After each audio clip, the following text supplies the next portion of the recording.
Pemirsa, usai menghadiri halal bihalal, Partai Golkar PLT Ketua Umum P3 Muhammad Mardiono memberikan sinyal akan bergabung ke Koalisi Indonesia Maju KIM yang mendukung Prabowo Subianto Gibran Raka Buming Raka. Menurut Mardiono, untuk membangun Indonesia harus ada kebersamaan. Mardiono juga menyebutkan akan berkomunikasi dengan Capres terpilih Prabowo Subianto usai perkara sengketa Pileg 2024. Apakah maksud sinyal dari Mardiono ini? Untuk membahasnya sudah bergabung bersama kami pemirsa Direktur Eksekutif Indikator Politik, yaitu ada Prof. Burhanuddin Muhtadi. Selamat sore Prof. Burhanuddin Muhtadi. Sore Tisa. Ya, Prof. Burhan, setuju nggak sih dengan pernyataan dari PLT Ketua Umum P3 Mardiono mengenai bahwa untuk membangun Indonesia itu harus bersama begitu? Apakah sinyal ini ditujukan kepada Prabowo Gibran atau jangan-jangan include juga nih ke Joko Widodo?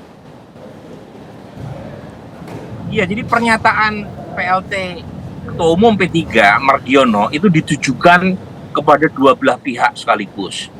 Yang pertama, kode tadi dikirimkan kepada Presiden Jokowi sebagai presiden yang sah hingga Oktober 2024, dan saat yang sama juga dialamatkan kepada Prabowo Subianto sebagai presiden-elek 2024-2029. Nah, jadi kode tadi dikirimkan ke dua belah pihak sekaligus, bagian dari apa yang saya sebut sebagai sinyal SOS.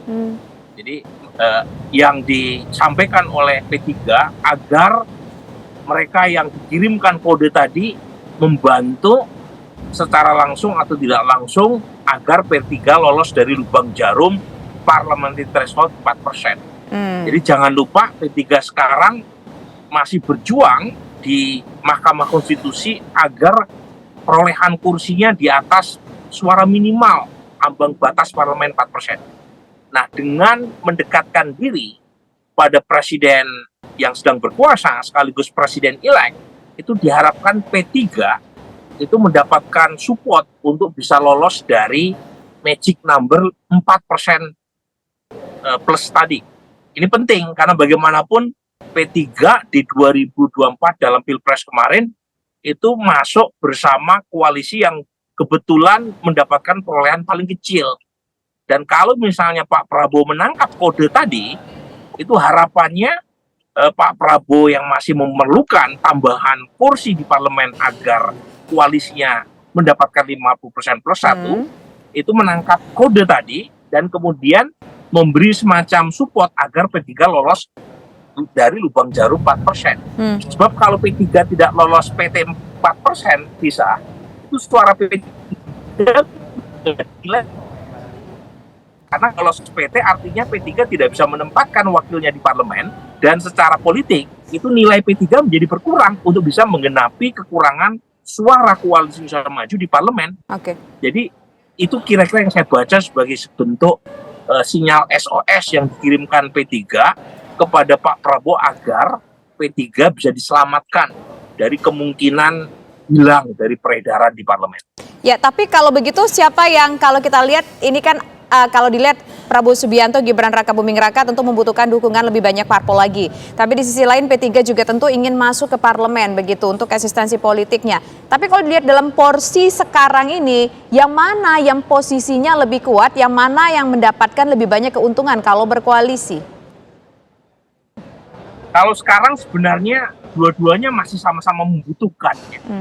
Karena Pak Prabowo dengan 4 partai pendukung utamanya yang lolos PT, yaitu Golkar, Gerindra, PAN, dan Demokrat, itu hitung-hitungan saya masih sangat riskan untuk mencapai 50% plus 1. Jadi 49, sekian persen kekuatan dari 4 partai pendukung Pak Prabowo. Artinya, untuk mendapatkan simple majority itu belum cukup aman. Nah, untuk aman, itu minimal 50% plus 1. Dan suara P3 meskipun kecil, tetapi kalau lolos PT 4%, itu mampu menggenapi kekurangan koalisi Indonesia Maju untuk bisa mendapatkan mayoritas sederhana di parlemen. Nah, di sini kepentingan Pak Prabowo terhadap P3.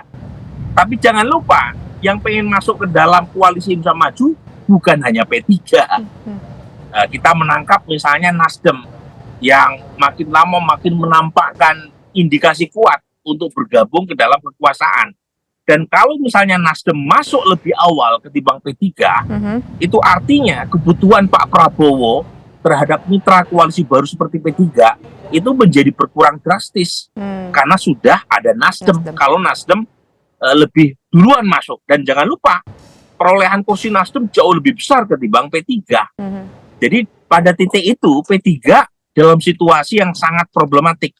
Kalau tidak segera menentukan sikapnya untuk bergabung ke dalam kekuasaan, maka P3 menjadi berkurang posisi tawarnya.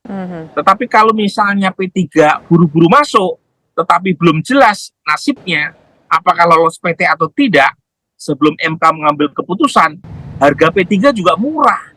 Jadi memang di situ titik temu ya, yang mempertemukan kepentingan antara P3 dengan Pak Prabowo. P3 punya kepentingan dibantu untuk lolos PT, sementara Pak Prabowo punya kepentingan agar koalisinya itu di atas 50% plus. Oke, jadi tujuan utama P3 adalah ingin lolos PT tadi atau jangan-jangan ya dapatlah kursi menteri? Itu dua-duanya. Tetapi untuk yang kedua saya kira terlalu tinggi. Call yang diminta oleh P3 kalau berharap selain mendapatkan bantuan untuk lolos PT kemudian mendapatkan kursi menteri seperti pada waktu periode Pak Jokowi periode pertama dan kedua. Saya sebut terlalu tinggi call-nya karena pertama P3 tidak mendukung Pak Prabowo di 2024. Yang kedua, suara P3 jauh lebih sedikit ketimbang pemilu sebelumnya. Jadi menurut saya dapat wakil menteri pun itu sudah harus bersyukur tuh P3 ya. Kalau misalnya P3 diajak bergabung dalam pemerintahan Pak Prabowo. Tetapi kalau misalnya mendapatkan posisi menteri, misalnya satu, tentu ya lebih bersyukur lagi buat P3. Tetapi dengan posisi P3 sekarang, asalkan eksistensinya terselamatkan di parlemen, dan saat yang sama mendapatkan semacam power sharing, 2 wamen gitu ya, itu saya kira sudah luar biasa. Jadi prioritasnya adalah lolos PT dulu begitu ya, Prof. Burhanuddin ya? Persis. Nah, sekarang itu yang dicari oleh P3. Oke. Nah, tapi ini kira-kira dengan kondisi sekarang, yang mana yang paling baik? Segera memutuskan untuk bergabung tanpa melihat akan seperti apa keputusan MK, atau menunggu nanti sudah ada keputusan MK dan di situ P3 bisa jadi tidak begitu menarik lagi karena tampaknya yang mau merapat ke koalisi Prabowo Gibran bukan hanya P3 saja, ada parpol-parpol yang lain juga. Nah, ini memang seperti buah si malakama ya buat P3. Kalau mengambil keputusan lebih awal, ada potensi suara P3 tidak sesuai ekspektasi dalam pengertian gugatan di MK belum tentu dikabulkan kalau tidak ada komitmen dari pihak yang didekati untuk membantu P3 selamat dari lubang jarum. Tetapi kalau misalnya menunggu terlalu lama setelah MK mengambil keputusan terkait dengan PHPU, itu juga ada potensi disalib di tikungan oleh partai-partai yang mendukung capres yang kalah, misalnya Nasdem atau PKB. Jadi posisi P3 memang serba tidak menguntungkan karena memang harga atau posisi politik P3 secara bargaining position sedang turun. Jadi memang harus mengambil gambling lebih keras, terutama dalam rangka memastikan loyalitas kepada presiden-elek dan saat yang sama kepada Pak Jokowi yang masih berkuasa hingga Oktober 2024. Jadi pada titik itu saya kira ya P3 menurut saya sudah sangat bermanuver ya di saya. Pernyataan Pak Mardiono ini bukan sekali 2 kali loh, yang kira-kira mengirim bukan hanya kode tetapi sinyal keras untuk bergabung dalam kekuasaan. Dan jangan lupa pernyataan tersebut disampaikan ketika PHPU terkait dengan Pilpres belum tuntas. Jadi dalam bahasa politik sebenarnya Pak Mardiono sudah terlalu jauh untuk mengirimkan pesan bahwa P3 siap bergabung dalam kekuasaan. Dan menurut saya secara politik sinyal itu sudah ditangkap dengan terang benderang oleh Pak Prabowo maupun Pak Jokowi. Oke, baik. Terima kasih Prof. Burhanuddin Muhtadi selaku Direktur Eksekutif Indikator Politik. Selamat sore.